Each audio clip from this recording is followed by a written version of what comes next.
Hi friends, welcome to Magi. My name is Mangesh Kulkarni, and here in this video we are going to discuss the fourth part of this book, The Argumentative Indian, the writings on Indian culture, history and identity, written by Amartya Sen. Now the name of this part is Reason and Identity. This is fourth part of this book, and the final part, the Reason and Identity. Now in that case, how we should behave on the basis of reason and what role reason plays in identity of people and how it is important. And to just validate these points, to justify these points, all these chapters are given. The first chapter in this fourth part is the reach of reason. The reach of reason, here what is the extent to which reason applies, and in our history what are different examples where we can say that yes, reason was very much important to establish identity of people, to provide good governance to people. And for that purpose, obviously we are having some kind of important rulers mentioned in this chapter like Ashoka and Akbar. So to start with, Akbar's policy is given here, that how reason is important. So in Akbar's policy we can find that a particular attention is provided to the relations among various religious communities and to the need for peaceful coexistence. That is nothing but earlier also we were discussing that yes, we need to accept our diversity. In that case, recognizing and maintaining peaceful relations between various religious communities is very much important, and that is what Akbar has done from time to time, because there are a lot of examples like establishment of different kind of religion, or you can say a different kind of way of thought, that is Deen-e-Ilahi, where combination of all different religions which Akbar came across and the good points in those religions were added. Deen-e-Ilahi. Then earlier we have seen that integrated unity of India, what we were discussing, integrated calendar of India, Tariq-e-Ilahi, that also we have seen, Ibadat Khana. Then there is one famous incident related to Akbar, that Akbar once invited the religious scholars from various religions, and he asked to each of them that in your religion what is meaning of God. So they explained, every religion, people from every religion, they explained that yes, in our religion this is the meaning of God. So after hearing all those people, what Akbar came across, that the kind of definition of God which all these people are talking about is same, and in that case we cannot say that God is different for every particular religion. And that incident was a kind of transformation in the life of Akbar.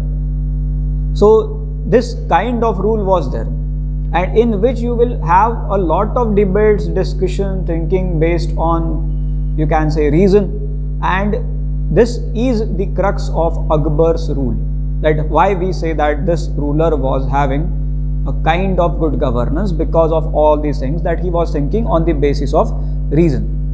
So this is given in this Reach of Reason chapter, that related to Akbar. Some other references, global references, you can say, European Enlightenment and the percolations of that in India, that is also provided here. Then there is one more point which we should discuss here, that attitude.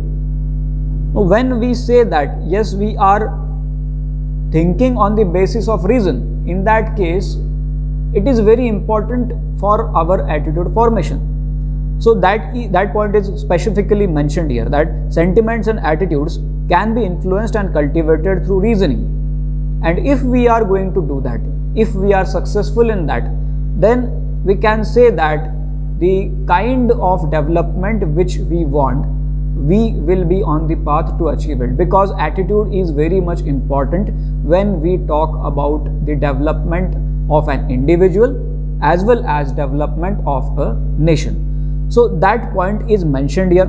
Then if we want to have a kind of harmony between all individuals in this nation, then also reasoning is very much important, that we should always think on the basis of reason. We should not be influenced by any other person, because if we are going to do that without thinking about reason, then there can be conflicts between various individuals and various sections, and we should avoid it in order to have inclusive India. If we want to take forward this argumentative tradition of India, in that case this reason becomes very much important, and that is emphasized here. Then other points which are given in this reach of reason is about Ashoka, the wise governance, that the demand for basic freedom for all in the rule of Ashoka. So that is also specifically mentioned here. After that, the global examples like Asian values.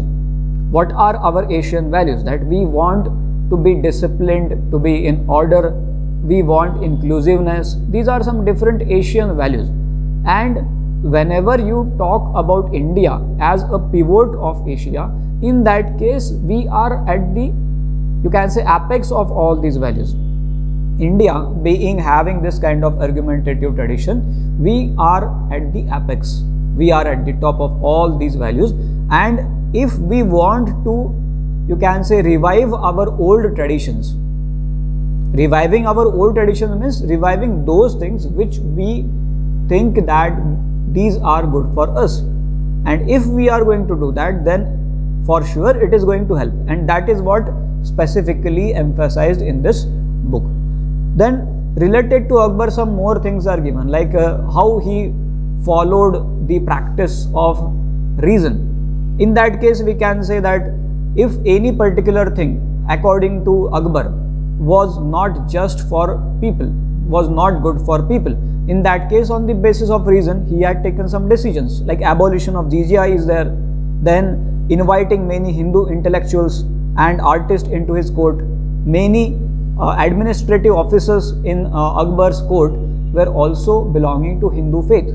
So all these things show that yes, if he thinks that this particular person is capable, so regarding any particular religion, he is not thinking. So regardless of all these things, like above, you can say, religious lines, Akbar is thinking, and in that case he is always thinking on the basis of reason. If we talk about all these points, like abolition of jizya is there, then inviting many Hindu intellectuals, then artists into his court, after that inclusion of various Hindu officials in administration. So all these things show that yes, there was always the reach of reason in our history. Then when we talk about our modern India, there also you can see the reason, Indian secularism, 20th century, the inclusion, the acceptance of diversity through the works of various leaders like Mahatma Gandhi, Jawaharlal Nehru, then Rabindranath Tagore, which have already seen. So it shows that yes, we were accepting our diversity, and even in today's context, it is very important to accept these diversities as it is. Okay, then next important part in this last, you can say, the last part of this book, next important chapter is India through its calendars. A bit of factual part, but it shows that yes, we are having this kind of diversity. So to focus on diversity of India through its calendars, this chapter is provided. Now when we say calendar, when we say the time frame, calendar means something which is used to locate the events in the history.